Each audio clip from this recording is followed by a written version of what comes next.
Hello students, मैं doctor Shobha Jauhari, associate professor in botany, LBS government college Kotputli. आज मैं BSc part first के बच्चों को उनके पेपर सेकंड में कोरम सेंसिंग एंड बायोफिल्म्स के बारे में बताऊंगी। पेपर सेकंड में ये आपके टॉपिक शामिल है, कोरम सेंसिंग क्या होता है। कोरम संवेदनशीलता एक ऐसी व्यवस्था है जो किसी पॉपुलेशन डेंसिटी के स्टिमुलस एवं रिस्पॉन्स से संबंधित होती है। बैक्टीरिया की अनेक स्पीशीज़ अपनी स्थानीय आबादी के घनत्व के अनुसार कोऑर्डिनेट या व्यवस्थित करने के लिए कोरम संवेदनशीलता की प्रक्रिया का उपयोग करती हैं। इसी प्रकार से हमारे आसपास पाई जाने वाली कीट प्रजातियों जो एक समूह या समाज में रहती हैं, वे अपना छत्ता या आवास बनाने के लिए इस कोरम संवेदनशीलता की प्रक्रिया को अपनाते हैं।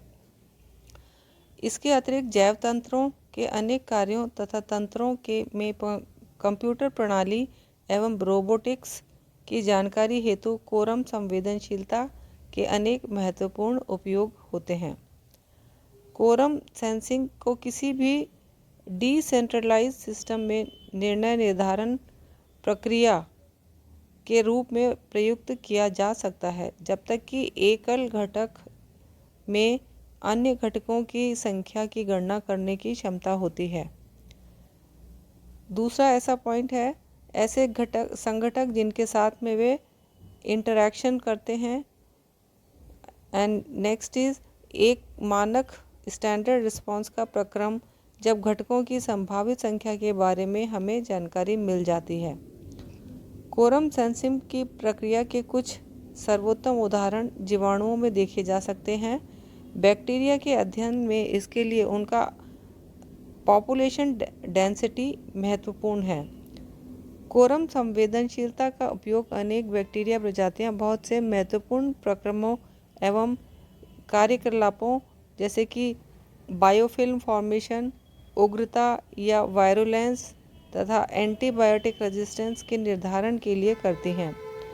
उपरोक्त सभी प्रक्रियाएं जीवाणु समष्टि के स्थानीय घनत्व को ध्यान में रखते हुए संचालित होती हैं तथा इनके परिणाम भी इसी पर आधारित होते हैं। कोरम सेंसिंग की प्रक्रिया एक प्रजाति के सदस्यों के बीच भी हो सकती है या यह विभिन्न प्रजाति के सदस्यों के मध्य भी हो सकती है। ये बैक्टीरिया प्रजातियां विभिन्न प्रक्रियाओं हेतु आधारभूत होस्ट के अवतार में भी प्रकट होती हैं। बैक्टीरिया में विभिन्न रसायन अणुओं का उपयोग सिग्नल्स के रूप में किया जाता है। बैक्टीरिया स्पीशीज़ के बीच होने वाली इंटरैक्शन पॉपुलेशन डेंसिटी के सिंपल इंडिकेटर के रूप में डिफ्यूजन रेट निर्धारण हेतु भी प्रयुक्त हो सकती है। विभिन्न प्रजातियों के जीवाणु कोशिकाओं के अणु या सिग्नल्स के रूप में कार्य कर सकते हैं या इनका उपयोग इस कार्य के लिए किया जा सकता है।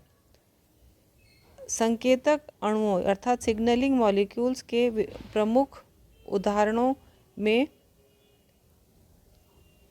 ओलिगोपेप्टाइड्स या ग्राम नेगेटिव बैक्टीरिया एवं एन एसाइल होमोसिरिल लैक्टोन या ग्राम पॉजिटिव बैक्टीरिया का उल्लेख किया जा सकता है। इसके साथ ही ऑटो इंड्यूसर्स या एक कुल जिसे ऑटो इंड्यूसर 2 भी कहते हैं, यह संकेतक अणुओं के तौर पर प्रयुक्त किया जा सकता है। ऑटो इंड्यूसर ग्राम पॉजिटिव एवं ग्राम नेगेटिव दोनों प्रकार के बैक्टीरिया में समाहित होते हैं। बायोफिल्म्स असंख्य सूक्ष्मजीवी इकाइयों का कोई भी समूह जिसमें कोशिकाएं स्वस्रावित सतह पर एक दूसरे से चिपक कर एक झिल्ली का निर्माण कर लेती हैं, तो इसे बायोफिल्म कहते हैं। A biofilm is any group of microorganisms in which cells stick to each other on a surface. ये आपस में चिपकने वाली कोशिकाएं स्वयं उत्पादित कोशिका बाह्य पॉलीमेरिक पदार्थ की मैट्रिक्स में उपस्थित होती हैं। इस जैव फिल्म कोशिका बाह्य पदार्थ EPS को स्लाइम भी कहते हैं। प्रत्येक प्रकार का लसलसा पदार्थ या झिल्ली स्लाइम नहीं कहलाता है। यह स्लाइम एक प्रकार की पॉलीमेरिक थक्के या कॉन्ग्लिमरेशन जैसी संरचना होती है जो सामान्यतः कोशिका बाह्य DNA, प्रोटीन्स व पॉलीसेकेराइड्स द्वारा निर्मित होती है। ये बायोफिल्म जीवित या निर्जीव सतह के रूप में पाई जाती हैं तथा प्राकृतिक अवस्था में मिलती हैं।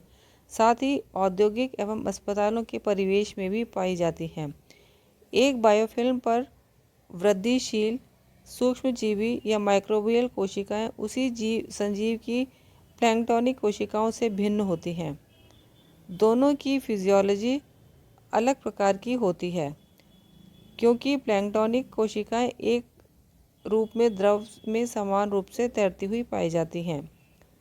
सूक्ष्मजीव बायोफिल्मों का निर्माण अनेक कारकों की प्रतिक्रिया में करते हैं, जैसे पोषण प्रवृत्ति, सूक्ष्म कोशिका द्वारा विभिन्न प्रकार की सतह का चयन तथा प्लैंक्टोनिक कोशिकाओं का एंटीबायोटिक्स पदार्थों के संपर्क में आना। जब कोई माइक्रो ऑर्गेनिज्म कोशिका बायोफिल्म में रूपांतरित हो जाती है तो इसकी आनुवंशिकी संरचना में भी बदलाव आ जाता है तथा इसकी कार्यशैली भिन्न हो जाती है। बायोफिल्म की IUPAC परिभाषा देखिए क्या है।